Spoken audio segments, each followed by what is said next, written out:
교재는요 8971페이지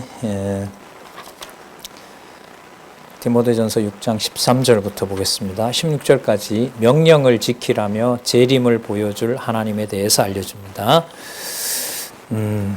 보겠습니다.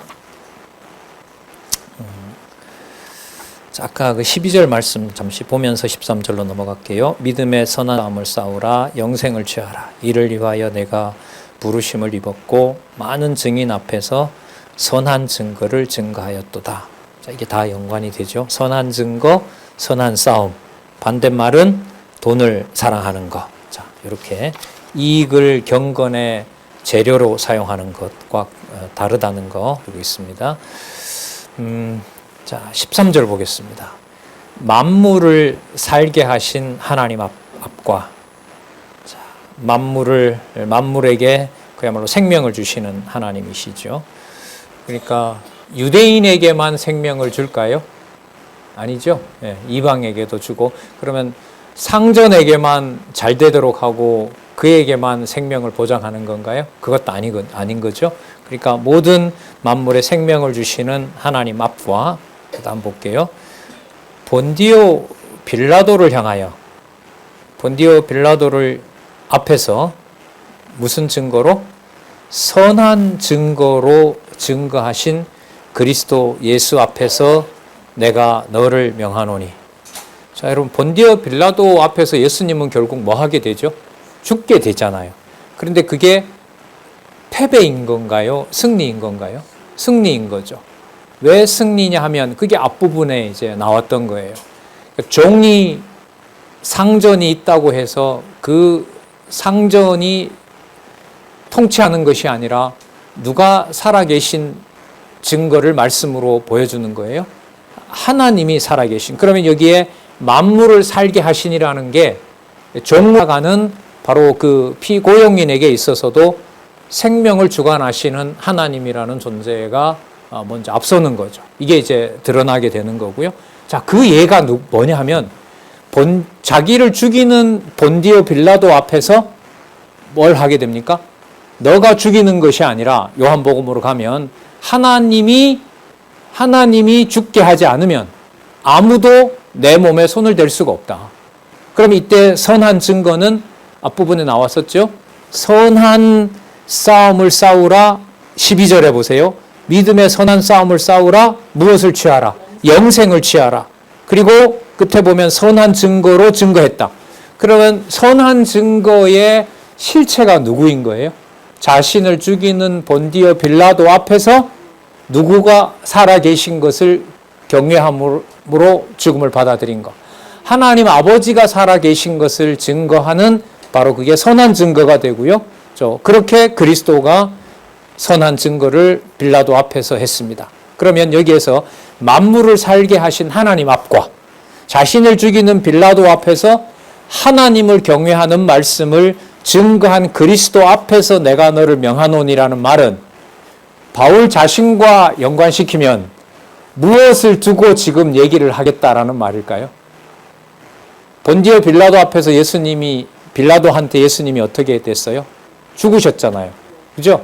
그러면 본디오 빌라도 앞에서 선한 증거를 예수님이 했다는 것을 말하는 것을 바울과 연관시키면 바울 자신도 누구 앞에서 죽게 된다. 본디오 빌라도가 아니라 당시로 보면 네로죠. 황제 앞에서 자신이 뭐 한다? 라는 걸 이미 여기서 얘기를 하고 있는 거죠. 그러면 그걸 아까 선한 싸움이라고 했고 무엇을 얻는 거라 그랬어요? 영생을 얻는 거라고 얘기를 했죠.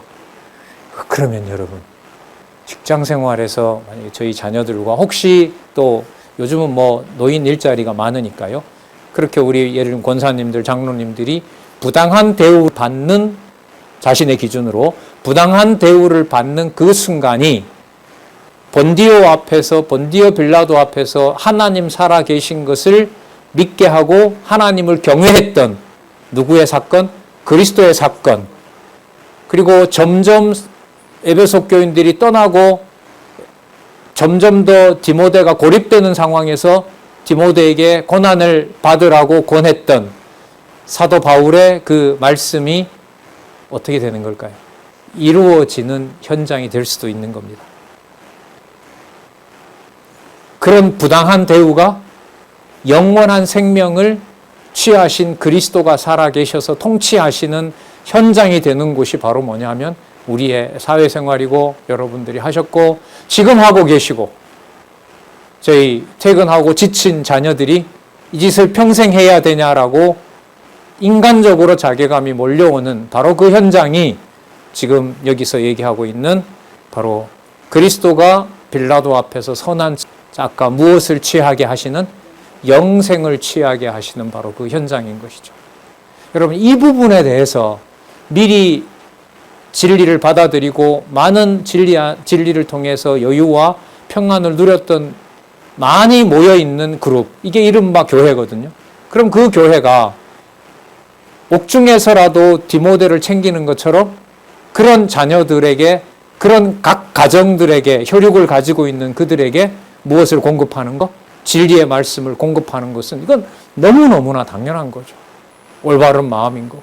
여러분 안 나오던 청년이 나오면 진짜 업어주고 싶을 정도로 그냥 막 해주는 거 아니겠습니까? 자, 참 놀라운 말씀입니다. 자, 14절에 이 말씀이 더 분명해요. 우리 주 예수 그리스도가 나타나실 때까지. 그럼 아까 본디오 빌라도 앞에서는 죽으시고 부활하시고 승천하신 것이고, 자, 앞으로 그리스도가 어떻게 해요? 재림하실 때까지. 자, 그럼 지금 상황인 거예요? 지금 상황인 겁니다. 볼까요? 뭐도 없고, 점도 없고, 흠이 없다는 거예요. 에베소서 1장. 창세전에 우리를 그리스도 안에서 신령한 복을 줘서 하나님의 아들로 삼으신 것은 뭐하고 뭐하게 하려 함이니라? 거룩하고 흠이 없게 하려 하심이라. 그럼 창세전이니까 흠이 없는 거고 지금은 흠이 많은 건가요? 그런데 이제 모르면 흠인 거죠. 손해 받는 거고 흠이 되는 거고 질타를 받는 대상이 되는 거고 뭐 견디기 어려운 이제 직장 생활이나 사회 생활을 하게 되는 거겠죠. 자, 점도 없고 뭐 받을 게 없어요? 책망 받을 것이 없이 이 명령을 지키라. 그럼 책망을 받지 않는다는 것은 상전한테 책망을 안 받는다는 현실적인 얘기가 아니에요. 누구의 책망을 받지 않는다? 하나님의 책망을 받을 일이 없다. 오히려 하나님의 그러한 사랑은 그리스도를 통해서 누구 앞에서? 빌라도 앞에서 누가 살아계심을? 아버지가 살아계신다는 그 선한 증거를 한 바로 그 일들이 이제 우리 실제 생활에서 돈을 사랑하지 않고 바로 영생을 취하는 자에게 일어나는 일인 거죠. 그걸 영적으로 신령한 의미에서 뭐가 없다 그래요? 점도 없고 뭐 할 일이 없다? 책망받을 것이 없다는 거죠. 책망받을 것이 없이 그 명령을 지키라. 그리스도가 나타나실 때까지 그리스도가 심판주 되신다는 거죠. 그러니까 이 현실에서 그리스도의 심판을 의식하는 수준이면은요, 신앙적으로 굉장히 성숙한 거죠. 그러니까 하나님 살아계시고 나에게 부당한 부분이 하나님께서 뭐 하지 않는다? 흠 없다 하고 책망받을 게 없다는 증거로 받는다면 이 보통 고귀한 건 아니죠. 근데 여러분 그런 분들이 견디도록 하고 그런 분들이 신앙생활 한 내용이 어디에 있었어요? 데살로니가 전후서에 있었어요. 데살로니가 전후서의 제목이 뭐였어요? 무슨 생활? 거룩한 생활이었던 거죠. 그래서 데살로니가 전후서를 꼼꼼하게 본 다음에 그러므로 디모데 전후서 이렇게. 자, 더 깊어집니다. 영적인 의미로 15절에 보면 기약이 이르면, 자, 정하신 때가 되면 누가? 보세요. 여기서부터 하나님이 그의 나타내심을 보이시리니. 자, 하나님이 그는 누구냐 하면 우리 주 예수 그리스도예요. 하나님이 우리 주 예수 그리스도의 나타내심을 보이리니. 그러면 누구와 누구의 분리가 없어요? 하나님과 우리 주 예수 그리스도. 하나님 아버지와 우리 주 예수 그리스도의 분리가 없습니다. 나타나심을 보이시리니. 그 다음에 하나님은 복되시고 홀로 한 분이신 능하신 자이며 만왕의 왕이며 만주의 주시다. 여러분, 만왕의 왕, 만주의 주는 계시록 요절에 있거든요. 성경 개론 요한계시록 요절, 요한계시록 17장 14절이거든요. 어린 양 예수를 뭐라고 부르냐면 만왕의 왕, 만주의 주예요. 그럼 여러분 이 표현으로 보면 이건 누구를 얘기를 해요? 주 예수 그리스도죠. 그런데 앞 보면 홀로 한 분이고 능하신 자라는 말은 또 누구예요? 하나님인 거죠. 자, 그럼 아까 하나님 아버지와 주 예수 그리스도가 분리가 된다? 안 된다는 겁니다. 아까도 나왔어요. 하나님의 교훈과 하나님의 말씀과 교훈으로, 그리고 또 누구의 말씀으로? 주 예수 그리스도의 말씀으로, 그게 분리가 안 되는 겁니다. 어떤 현장에서요? 돈을 사랑하지 않게 하셔서 실질적인 임금에서 손해가 좀 그야말로 악덕 기업주의 손에 내가 피해를 당한 것 같은 그 현장에서 빌라도 앞에 서서 하나님의 통치를 믿으면서 하나님을 경외했던, 그래서 어떤 점과 흠도 없이 하나님 홀로 살아계신 분이심을 깨닫게 되는 상황이 성도들의 사회생활, 이른바 육의 몸을 가정으로부터 벗어난 다른 사람들과의 관계에서 생기는 바로 삶의 실체가 되는 거죠. 여러분, 이게 그냥 뭐 읽듯이 그냥 쓱 읽어 나가면서 이게 마련될 수 있는 신앙이 아니죠. 제가 지금은 이렇게 일방적으로 얘기하지만 아까 우리 권사님 하신 것처럼 일상생활에서 그 받은 바 말씀이 뭔지를 확인하고 이해하고 또 이야기하고 그런 일들이 그야말로 좀 젊었을 때 그 자녀들에게 그런 교훈과 훈련들이 있었으면 좋겠습니다. 뭐 호락호락하지 않다는 거 여러분들은 너무나 더 잘 아실 것입니다. 자, 그러면 여기에서 하나님은 복되시고, 자, 복되신다는 것도 말씀드릴까요? 에베소서 1장 3절에 찬송하리로다 하나님 주 예수 그리스도의 아버지께서 창세전에 무슨 복으로? 신령한 복으로. 그럼 여러분 여기서 복되시고라고 하는 말은 어디로 올라가는 개념이다?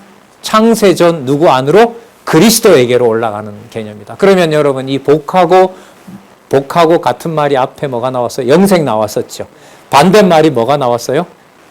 돈을 사랑하는 거. 그럼 여기 복되다라는 말이 축복을 받은 거잖아요. 이거하고 반대말이 뭐가 되냐 하면 돈을 사랑하는 거. 자, 경건을 뭐의 재료로 쓰는 거? 이익의 재료로 쓰는 거. 그래서 여러분 체제개혁에서 재정개혁에서 돈 쌓아놓지 마세요라고 권면하는 이유가 바로 여기에 있는 겁니다.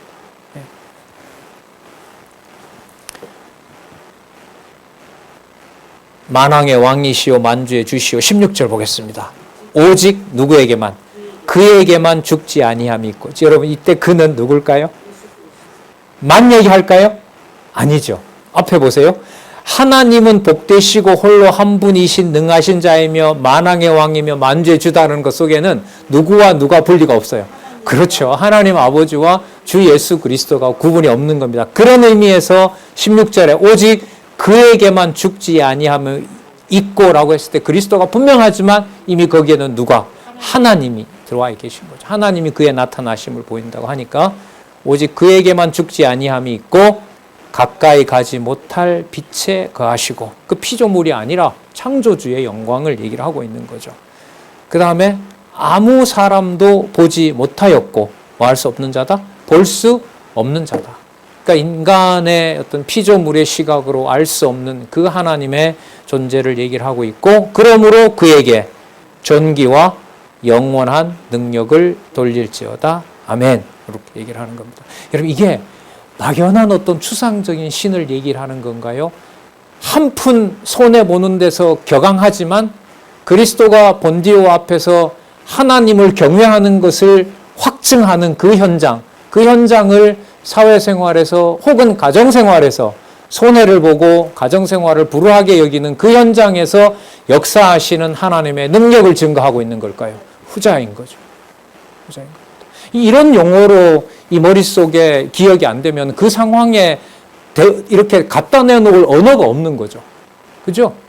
돈 이러면 모든 게 다 연상되잖아요. 저걸 가지고 할 수 있고 저걸 취할 수 있고 뭐 하고 한데, 예를 들면 하나님의 존귀와 영광, 그거 하고 내가 오늘 승진도 못하고 다른 사람의 똑같이 일을 했는데 내가 괜히 손해보는 것 같은 그 감정과 하나님의 존귀와 영광이 무슨 상관이 있겠어요?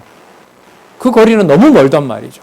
그러나 지금 13절에서부터 쭉 연결되어 오는 이 말씀으로 보면 바로 그 돈을 사랑할 수 없도록 인간적으로 보면 손해받은 그 현장이 누구의 존귀와 영광을 깨닫는 현장이 된다?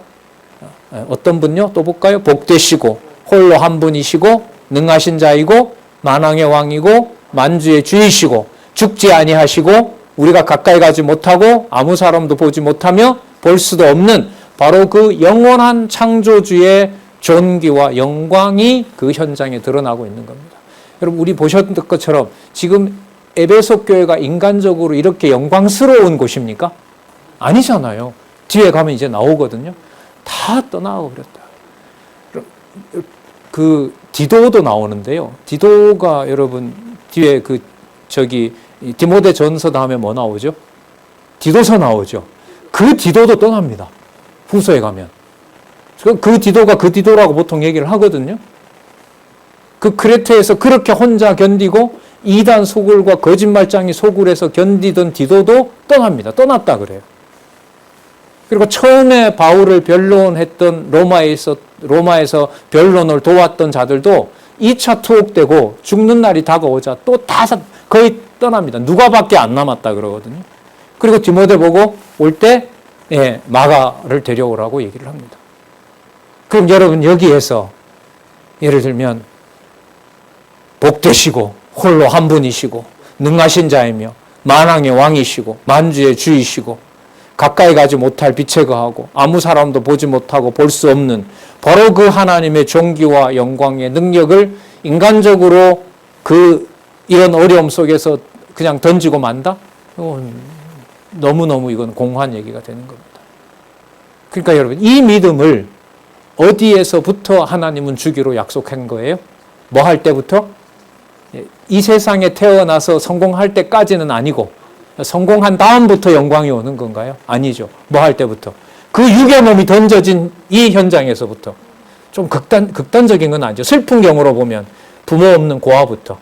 그렇죠? 우리 복지재단 일하시는 권사님 여기 있지만. 불우한 상황으로 태어나서 부모가 버린 자식부터 시작해서 자녀를 먼저 보내고 세상에 누가 봐도 다 풍비박산으로 지경에 이르는 그 가정에 이르기까지 누구가 살아계신 영광? 하나님의 존귀와 영원하신 능력, 거기에 분명한 실체가 바로 이 육이 던져진 바로 그곳에서부터 뭐 했다? 시작되어 있다.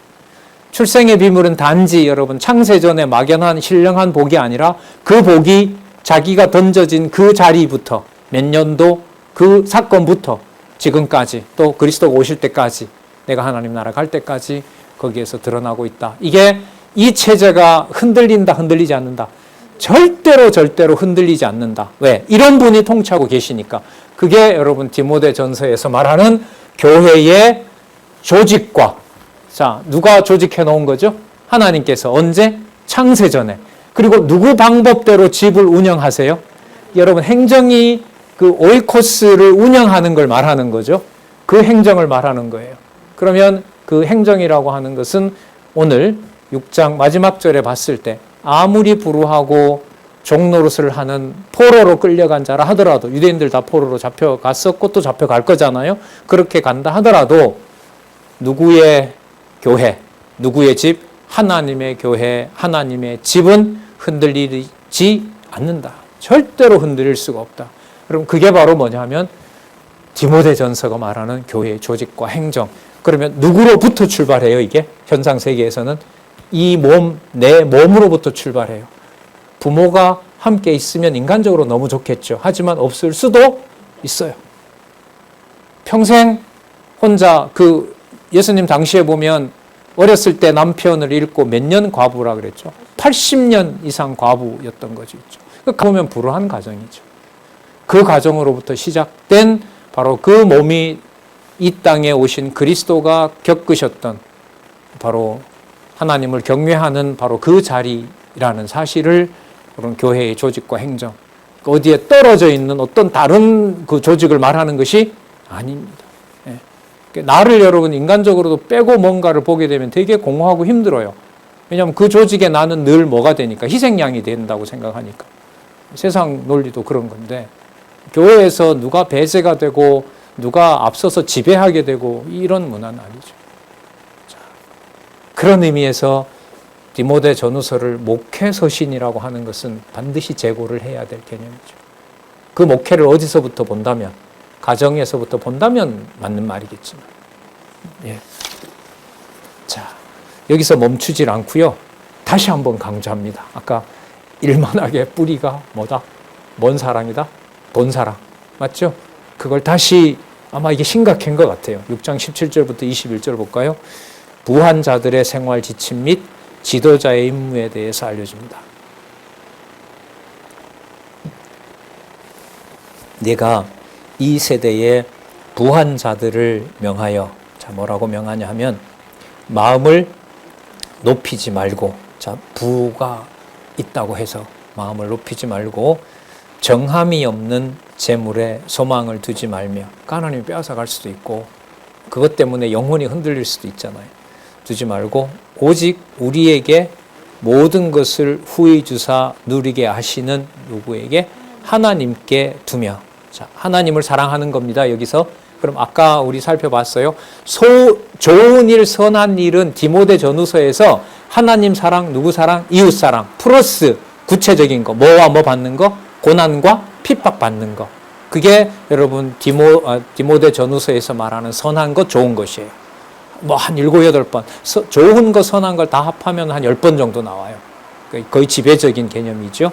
자, 하나님께 두며 하나님 사랑이라면, 자, 8절에 볼게요. 여기 나오거든요. 무슨 일을 행하고? 선한 일을 행하고, 18절. 선한 사업에 부하고. 그럼 이건 누구를 사랑하는 것과 관련될까요? 이웃을 사랑하는 것. 아까 그 하나님께 두며라고 했으니까. 그럼 선한 일을 행하는 거고, 선한 사업에 부하고, 그 다음에 나옵니다. 뭐 하기를 좋아하며? 나누어 주기를 좋아하며, 또한 동정하는 자가 되게 하라. 자, 그러면 누구 사랑, 누구 사랑? 하나님 사랑과 하나님 경외와 이웃 사랑이라고 하는 거. 그러니까 여러분, 교회가 봉사해야 된다. 이것은 뭐 어떤 의무 조항이 아닙니다. 너무나 자연스러운 거죠. 예. 성숙한 자들이 많다는 말은 하나님 경외와 하나님의 복음을 따르는 많은 지체들이 있다는 얘기 아니겠습니까? 근데 그것도 바울의 일생을 보면요, 어느 선에서는 막 모아요. 예를 들면 고린도 같은 경우에는 뭐합니까? 모든 동력자들을 다 불러 모으죠. 그래서 고린도 반도에서 그 잘 아시는 대로 그 바울파냐, 또 누구 파냐, 게바파냐, 그러니까 그 사역자들이 다 왔다는 거예요. 진짜 좋았겠죠. 큰 탄압도 없이 얼마나 좋았겠어요. 그런데 진리의 말씀을 하나님께서 운영하시는 방법은 디모데 전후서처럼 뭐 해요? 다 흩어지게 해요. 다 흩어지게 합니다. 하지만 그리스도의 통치가 축소되거나 왜곡되는 경우는 절대로 없다는 겁니다. 계속 볼까요?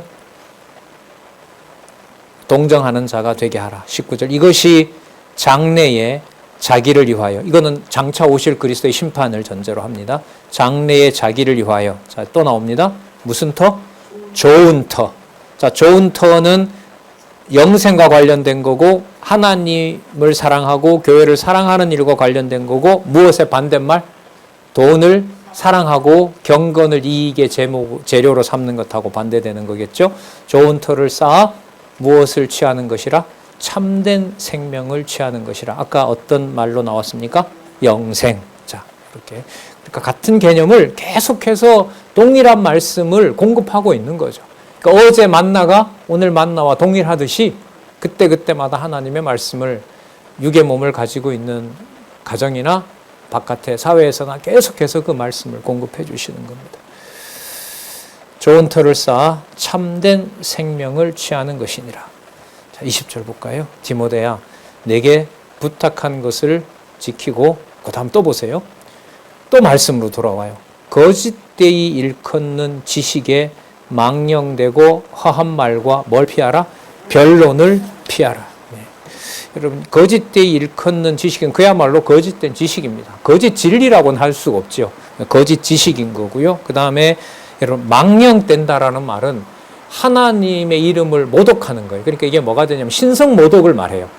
망령된 게. 그러니까 누구를 경외하지 않는 말을 하게 되는 거냐면 하나님을 경외하지 않는 말을 하게 되는 거예요. 이게 바로 망령된 거고요.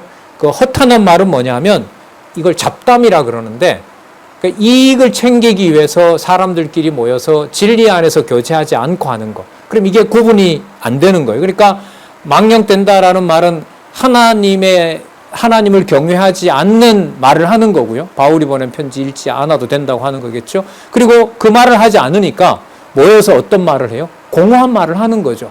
잡담을 하게 되는 거죠. 그리고 잡담을 하면서 자기가 유리한 쪽으로 자기 얘기를 만들어야 되잖아요. 왜? 내가 이익을 챙겨야 되니까. 그러니까 거기에 뭐가 일어나요? 변론이 일어나는 겁니다. 변론은 여러분 이런 의미에서 긍정적인 의미가 아니고요. 말싸움입니다. 말싸움이 일어나고 상대방을 비방하는 겁니다. 그러면 여러분 이게 순서가 이렇게 되죠. 진리의 말씀, 바울이 보낸 말씀을 읽지 않게 되면 누구를 경외하지 않게 되고 하나님을 경외하지 않는 망령된 짓을 하게 되고, 망령된 짓을 한다는 말은 형제들끼리 이웃끼리 함께하면서 잡담을 하게 되는 거고, 그 잡담을 통해서 누가 이익을 취하는 데 맞춰요? 자기 이익을 취하는 말로 끝나게 되는 거고, 이게 여러분 거짓되이 일컫는 지식에 망령되고 화한 말로 변론을 하는 경우라고 할 수가 있습니다. 자, 21절 그 결론이 나옵니다. 이것을 좇는 사람들이 있어 어디에서 벗어났다? 믿음에서 벗어났다.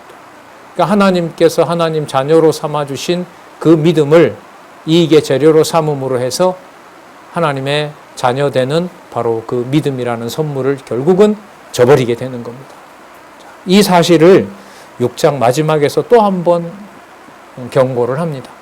그러니까 앞부분에 나왔던 변하지 않는 하나님의 존귀와 영광을 얘기를 하고, 그 존귀와 영광을 이 경우로 보면은요, 이 교회에서 가장 이 문제를 해치는 자들이 누구냐 하면 17절에 나와 있는 대로 이 세대의 어떤 자들? 부한 자들. 돈을 가지고 권력을 행사하는 자들이 이 에베소 상황, 전서 상황으로 봤을 때는 이 자들이 교회의 가장 큰 문제가 되는 겁니다. 거기에 이 어리고 소가리를 하고 어떤 판단도 잘 내리지 못하고 안수를 내가 왜 받았을까 고민하고 있는 어린 디모데에게 오직 전한 말씀을 뭐하고 읽고 또 뭐 하라 그러죠? 권면하고 또 뭐 하는 일에? 가르치는 일에 전념하라고 일러주는 내용이 바로 이 전서의 마지막 부분이라고 할 수 있습니다. 여러분 이 맥락에서 오늘도 살펴봤지만은 내가 속한 곳에서 그리고 함께하는 누구든 간에 거기에 어떤 이익을 돈이 아닌 영생을 취하게 되는 일은 구체적으로 어떤 일로 드러나죠? 아까 디모데에게 거짓되이 일컫는 지식에 망령되고 허한 말과 변론을 피하라고 했으니까 무엇을 읽고 전하고 간직하는 일로 결론이 모아질까요? 하나님의 말씀. 그러면 여러분 이 우리 교회 동역자 협회에 우리의 신앙생활로 보면 오늘도 화요일은 계속해서 이렇게 정기적으로 수십 년 동안 되었는 것처럼 모든 성도님들이 진리의 말씀으로 돌아와서 스스로 읽는 문화로 우리 정착해 가고 있잖아요. 그렇죠? 뭐 꼭 뭘 읽어야 됩니다. 이렇게 말해서 그렇습니까? 아니잖아요. 아니에요. 어떤 지방에 계신 분이 고추 짜다가 강론 듣고 다시 강론 듣고 나가서 고추 따고 있어요. 이러시더라고요. 예, 그게 일상사인 거죠. 마찬가지 아니겠습니까?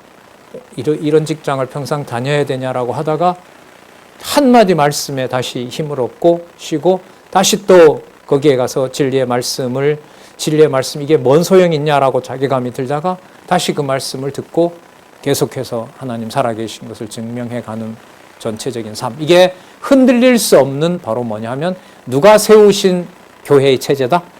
누구의 집임으로? 하나님의 집임으로 하나님이 세워놓으신 절대로 흔들릴 수 없는 무장. 그러면 말씀으로 돌아왔으니까 에베소서의 하나님의 전신갑주, 하나님의 완전 무장으로 보면 머리부터 평안의 신발을 신는 것처럼 말씀에 무엇이? 하나님의 말씀, 성령의 검, 곧 뭐라? 하나님의 말씀이라. 그게 체제를 통해서 완전체의 무장을 이루는 상황으로 이렇게 연결이 되는 겁니다. 그러니까 에베소서 6장 11절에 하나님의 전신갑주가 가정에 있건 사회에 있건 간에 돈을 사랑하지 않고 부한자라 하더라도 하나님을 상전으로 모시고 자 바울이 전한 복음을 때를 얻든지 못 얻든지 그대로 전하는 삶을 살아가게 하시는 것, 그게 바로 영광스러운 하나님의 존재가 이 땅에 지체들을 통해서 뭐한 사건이다? 임하고 드러난 사건이다. 우리는 이걸 누구 계시 이렇게 얘기를 합니까?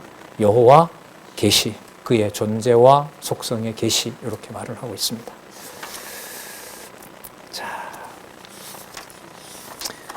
이 후서 내용이 전서가 이렇게 끝났다면은요, 이제 이게 생명의 말씀인데, 영생의 말씀인데, 후서에 나올 제목을 일단 보면 교회에 뭐가 나오죠? 책무가 나오잖아요. 그러니까 책임져야 될 의무라는 말이거든요. 그럼 아까 전서로 봤을 때 누구의 집 강조하죠? 하나님의 집. 그리고 진리의 말씀을 반드시 전하도록 하고 받은 바 그 부에 따라서 이웃을 또 사랑하게 하는, 그렇잖아요. 하나님을 사랑하고 이웃을 사랑하는, 그리고 그게 진리의 토대를 안 두면 가능해요, 안 해요? 절대로 가능하지 않다는 겁니다. 그러면 여러분 책무와 그 치리의 주체는 누가 될까요? 진리의 말씀이 선포되는 것과 함께 그 진리의 말씀이 바로 여기 나오네요. 이단과 불의를 치리하게 하신다는 거죠. 여러분, 이단은 저기 바깥에 있을까요? 내 몸과 함께 늘 같이 갈까요? 같이 가죠. 자, 아까 6장 본문으로 보면 뭘 사랑하는 것을, 돈을 사랑하는 것을 누구 사랑하는 것보다가 교회, 하나님을 사랑하는 것보다 앞세우고 또 그 거룩한 교회를 무슨 수단으로? 이익의 수단으로. 여러분, 이렇게 모여있는 이 양육교회나 은사교회를 말할까요? 가정교회부터일까요? 가정교회부터입니다. 이익을 경건의 재료로 생각하는. 근데 우리 이런 거 한 번도 생각 안 해보셨죠? 내 가정이 교회만 다니면 되지. 무슨 경건을, 하나님의 이름을 자신의 이익을 챙기는 데 쓰는가. 근데 한 번만 더 생각해 보면 그 현장이 맞거든요.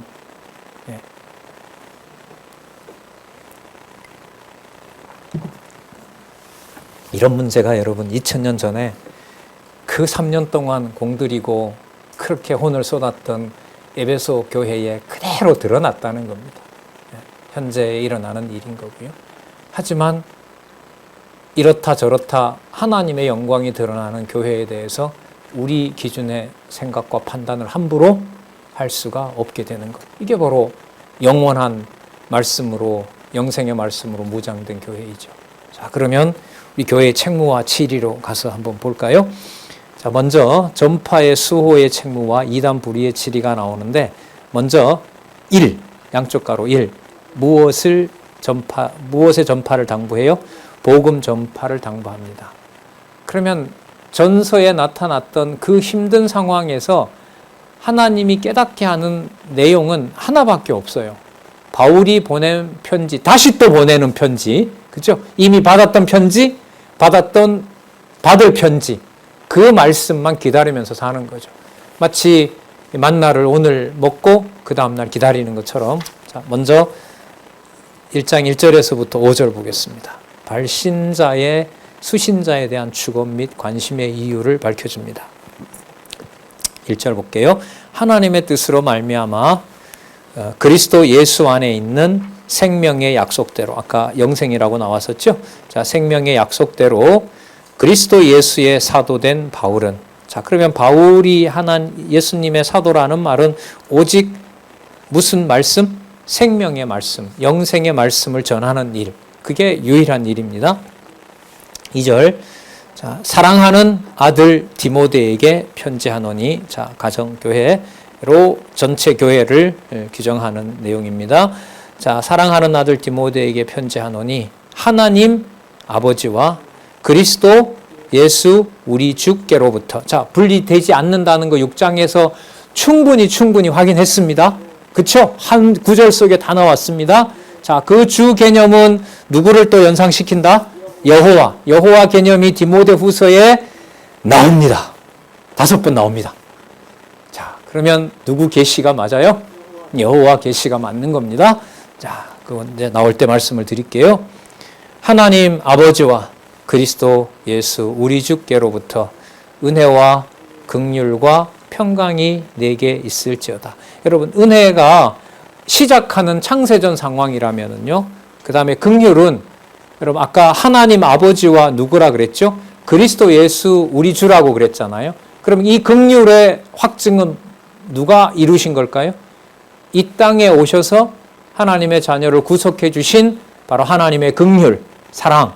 누구를 통한? 그리스도를 통한. 그래서 여기 긍휼은 좀 구체적으로 말씀드리면 우리 그리스도 예수 우리 주께서 이 땅에 오셔서 하나님의 교회의 토대가 되신, 기둥이 되신, 바로 모퉁이 돌이 되신 사건을 말씀을 드릴 수가 있고요. 그리고 평강은 누가 통치하는?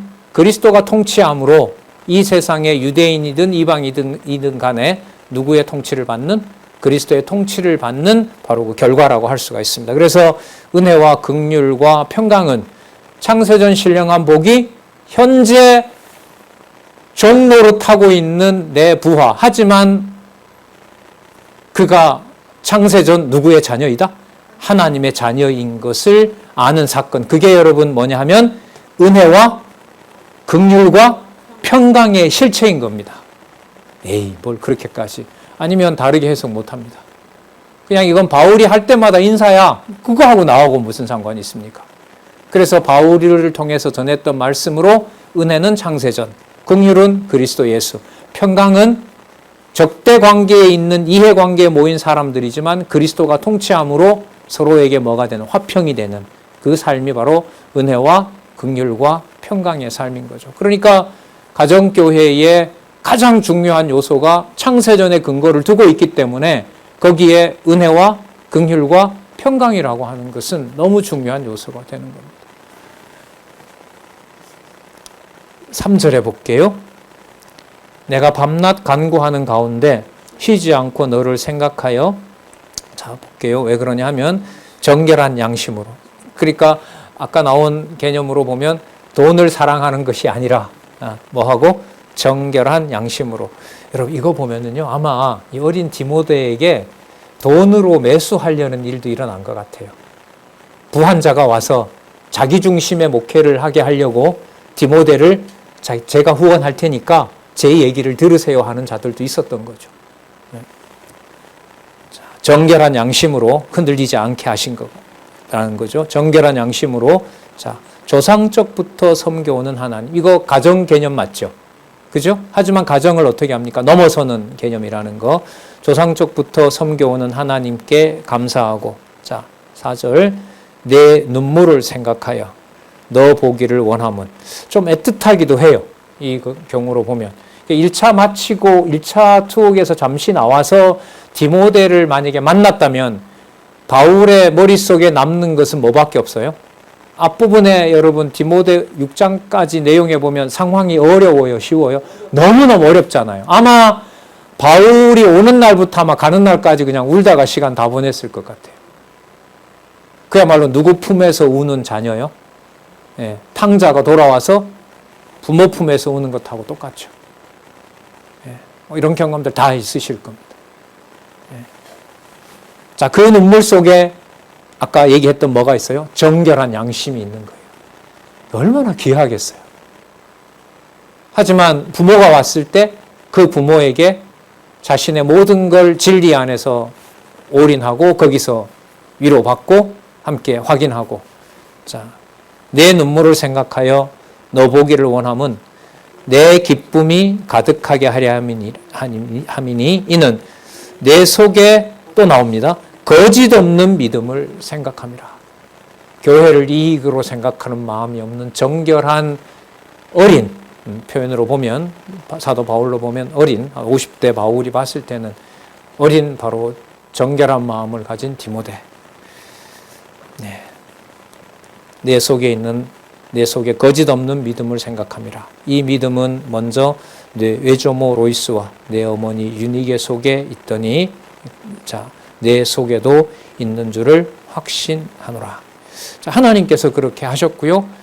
그의 정결한 양심은 동시에 누구로부터? 할머니와 어머니를 통해서 전해진 유산으로 보는 거예요. 유산으로. 그러면 여러분 여기에서 이게 하나님의 약속이기 때문에 단 혈육이기 때문에 디모데가 잘 자랐다는 말일까요? 이게 아니죠. 그러면 선배로서 생각할 수 있는 게 뭐겠어요? 옆에 자라고 있는 후배들이 있고 그 다음 세대가 있고 우리 100여 세까지 가면 4대인데 이제 4대도 볼 수 있는 시간을 지금 보내고 있는 건데 이 사이에서 정결한 양심으로 진리의 말씀 밖에는 다른 방법이 없다라는 걸 우리가 확증할 수가 있잖아요. 그러면 다음 세대를 염려한다는 건 답은 어떻게 보면 명쾌하죠. 이런 성향에서부터 극단적인 성향을 가지고 있는 모든 자녀들, 뭐 예수님 12제자가 무슨 똑같은 신분들입니까? 세리부터 시작해서 어부까지 뭐 그 가슴에 늘 그 칼을 품고 다니는 열심당원 시몬도 두어 번 언급하죠. 그는 열심당원이라 그럽니다. 이가 바울이 함께 했던 자 중에서도 열심당원이 있었어요. 이 사람들은요, 가슴에 늘 칼을 품고 다녀요. 그리고 성향이 뭐냐면, 자기 민족을 배신한 사람들을 암살하는 일을 하는 사람들이 열심당원들입니다. 그들부터, 세리부터, 어부부터, 그러한 가족들을 통해서 그리스도의 나라를 이루어 가시는 겁니다. 그러면 지금 이 바울이 디모데에게 이 후서에 나타나는 외조모, 그 다음에 어머니, 그 다음에 바울을 통해서 진리의 말씀을 받은 이게 혈육을 통해서 이 땅에 왔지만 그 혈육을 넘어서는 양육의 비밀을 우리들에게 알려주고 있는 거죠. 예. 자, 유니게 속에 있더니 내 속에도 있는 줄을 확신하노라. 자, 궁금하시죠? 무슨 내용이 그 다음에 나오는지 1장 6절에서부터 10절 전도자의 자세와 받은 부름, 누구로부터? 하나님으로부터 받았겠죠. 받은 부름의 속성 및 그 복음의 내용을 알려줍니다. 그러므로 내가 나의 안수함으로, 여러분 앞에 디모데전서 4장에 장로 모임에서 안수받았다는 말이 나왔거든요. 이 경우로 보면 만나서 다시 뭐 한 일이 있어요. 하나님, 디모데를 주의 종으로 진리의 말씀을 전하는 자로 하나님 잡아주십시오. 아까 울고 했다고 했으니까요. 자, 내가 나의 안수함으로 내 속에 있는 누구의 은사? 하나님의 은사를 다시 불릴 듯하게 하기 위하여 너로 생각하게 하노니. 이게 돌아와서 편지 쓰는 상황이 인간적으로 봐도 이게 무거운 상황인 거죠. 수습을 하러 갔지만 결국은 수습이 안 된 상황인 겁니다. 인간적인 얘기입니다. 자, 하나님의 교회는 뭐 흔들리는 법은 없으니까요. 불릴 듯하게 하기 위해서 너로 생각하게 하노니 7절 하나님이 우리에게 주신 것은 두려워하는 마음이 아니요.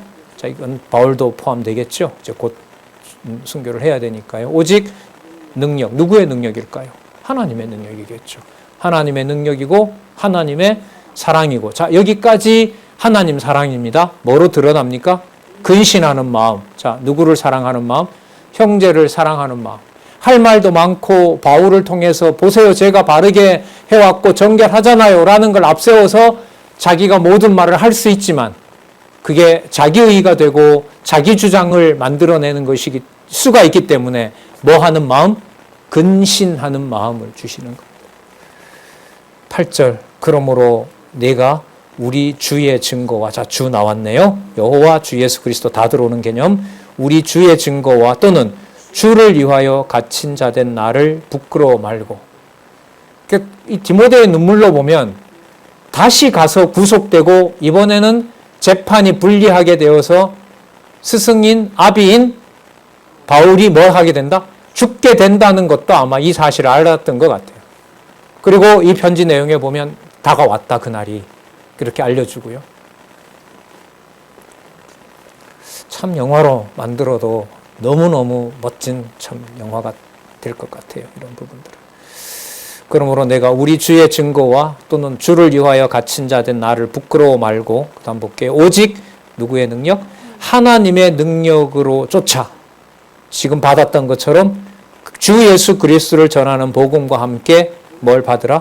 고난을 받으라. 자, 그게 바로 아까 6절에 있던 내 속에 있는 누구의 은사다? 하나님의 은사다. 여러분, 그러니까 고난 자체가 은사가 아니에요. 그 고난을 무엇과 함께? 진리의 말씀과 함께, 아까 뭐와 함께 고난 받는 걸 했으니까 복음과 함께 받는 고난이잖아요. 그러니까 자기 이익을 챙기다가 손해를 보고 받는 건 고난이 아닙니다. 그렇잖아요. 그건 욕심에서 자기가 채워지지 않아서 안달하는 거잖아요. 복음과 함께 고난을 받으라. 자, 9절 볼까요? 하나님이 우리를 구원하사 거룩하신 부르심으로 부르심은 창세전에, 자, 우리의 행위대로 하심이 아니요. 그럼 이때 고난은 우리 행위가 아닌 누가 주신 은사가 맞아요? 하나님이 주신 은사가 맞는 거죠. 그러니까 이 은사를 서로 알아봐 주는 곳이 여러분 함께 하고 있는 교회의 조직입니다. 예.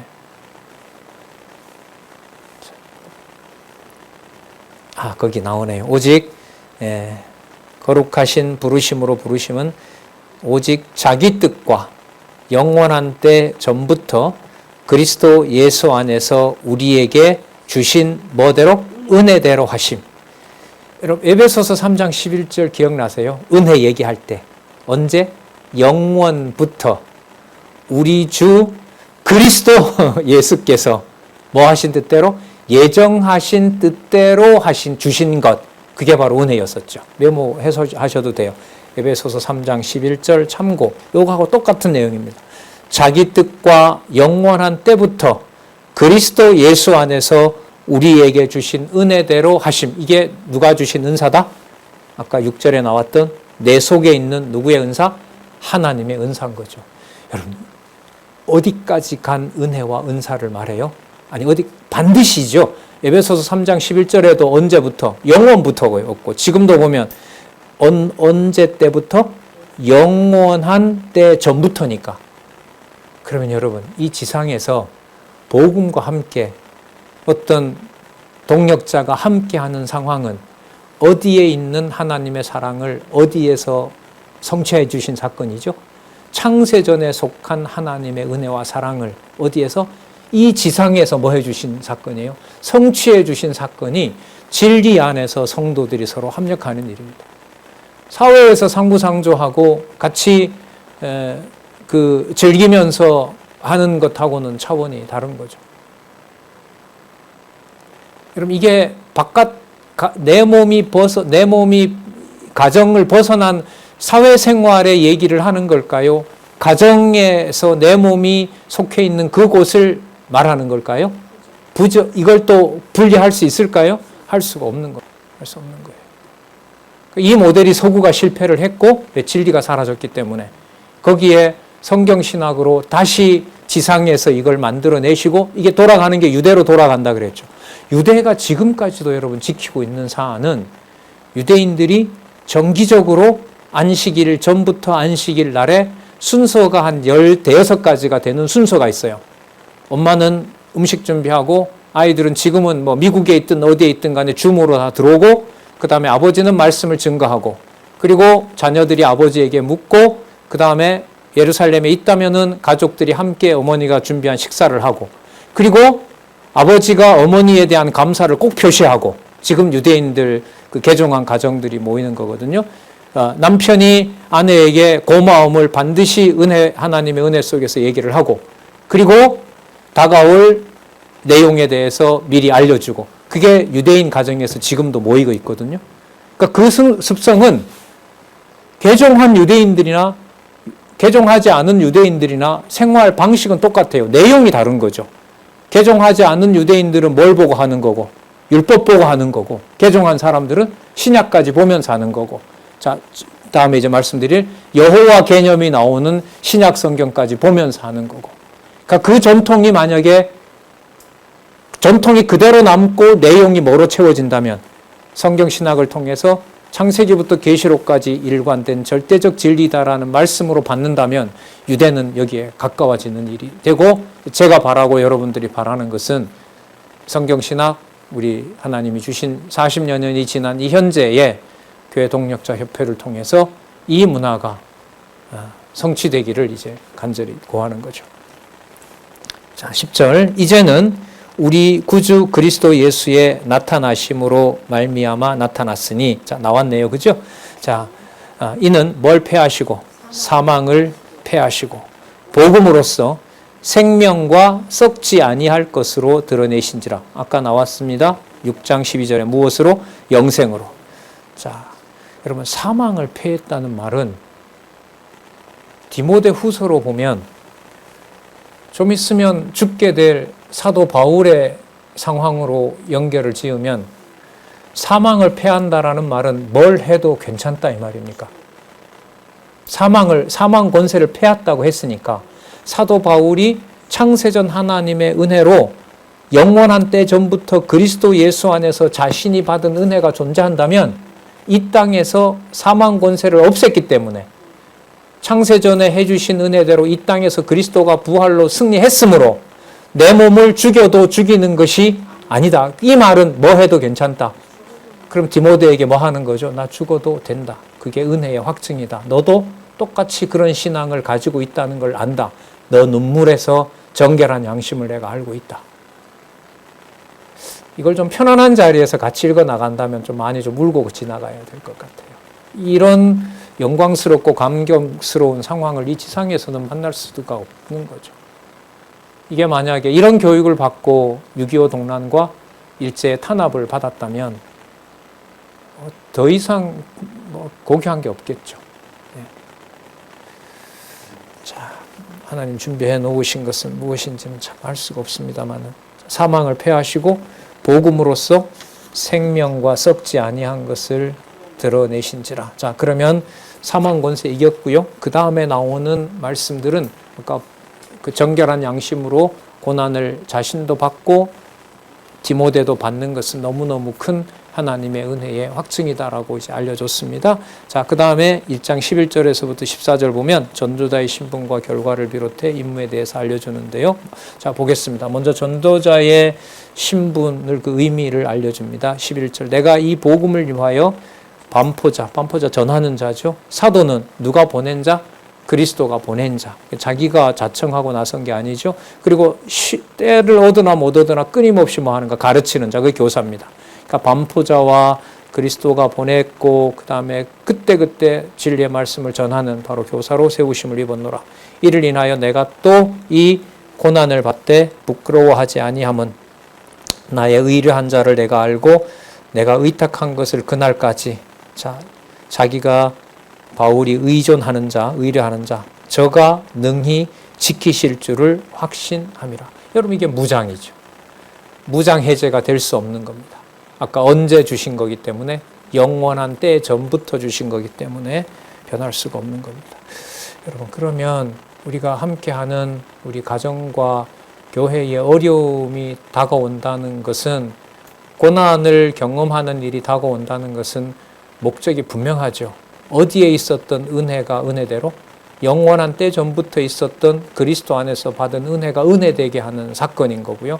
그게 반드시 누구를 위해서, 지체를 위해서 뭐하는, 고난 받는 일과 연관이 된다는 거죠. 거기에서 하늘과 땅에 통일이 일어나게 되고 그리스도의 화목제가 성도들과의 사이에서 성취된다고 할 수가 있겠죠. 뭐 의미 부여라고 감히 말할 수 없을 정도로 어마어마한 사건이 계시되고 있는 겁니다. 13절 보겠습니다. 너는 그리스도 예수 안에 있는 믿음과 사랑으로, 자, 사랑으로서, 자, 그 다음에 그게 어떤 것으로 구체화되는가 볼게요. 내게 들은 바 바른 말을 본받고. 다시 성경으로 돌아오죠. 그죠? 다시 성경으로 돌아와요. 다시 만나를 줘야 광야 생활 시작하는 겁니다. 내게 들은 바 바른 말을 본받아 지키고. 자, 14절. 그걸 누가 그렇게 하신다는 거죠? 우리 안에 거하시는 성령으로 말미암아 내게 부탁한 아름다운 것을 지키라. 아름다운 것은 진리, 선 아니겠습니까? 바로 바울을 통해서 전해진 말씀, 그 말씀을 지키라고 알려주고 있습니다.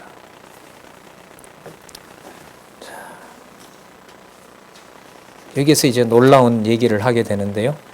우리 안에 거하시는 성령으로 말미암아 내게 부탁한 아름다운 것이고 은혜를 주는 방식은 창세전 은혜를 이 땅에 육의 몸을 입고 온 주 예수 그리스도가 자신의 몸을 들여서 하나님과 화목제를 이루시고 유대와 이방이 하나가 된 그 사건을 말하고, 거기에는 어떤 세상 권세도 이길 수가 없고, 아까 무슨 권세를 이겼다 그랬죠? 죽음의 권세, 그죠? 사망 권세를 패하셨기 때문에 어떤 경우에도 흔들릴 수 없다라는 사실을 확정한 다음에, 바울이 만약에 왔다가 갔고 디모데의 눈물을 현장에서 본 거라면 떠나고 난 다음에 수습되지 않고 더 악해지는 교회 상황은 어떻게 바라볼 것인가? 거기에 대한 답을 여기서 얘기를 하고 있습니다. 그러니까 돈을 사랑하는 악한 자들이 상황으로 보면 완화된 게 아니라 더 강해진, 더 많아진 상황인 거죠. 그러면 그들의 악의 세력이 힘이 강하기 때문에 디모데가 말씀 가르치는 일에 방해만 되는 걸까요? 방해만 되지 않는다는 것을 지금 15절에서부터 18절까지 알려줍니다. 그 뒤에 가도 또 나오고요. 자, 일단 한번 볼게요. 15절 보시기 바랍니다. 예.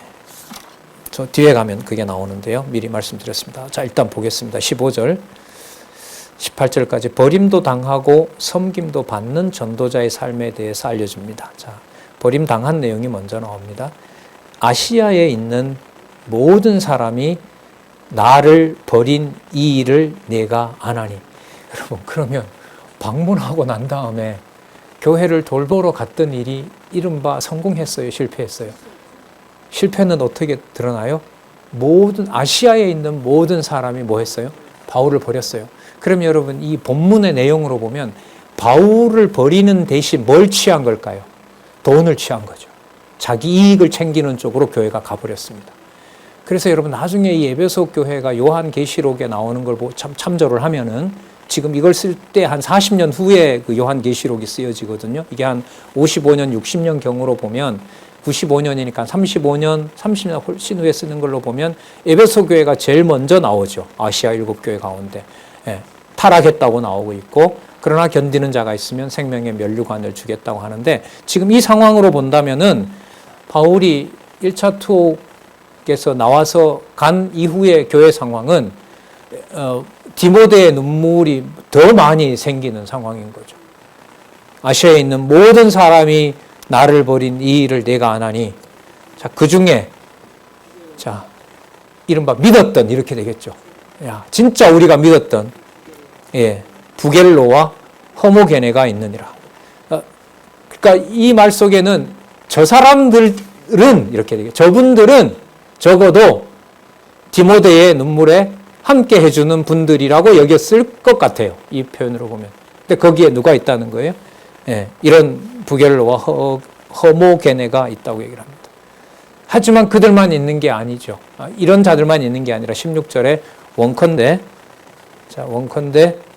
누가 있어요? 주께서 오네시보로의 짐에 긍휼을 베푸시옵소서.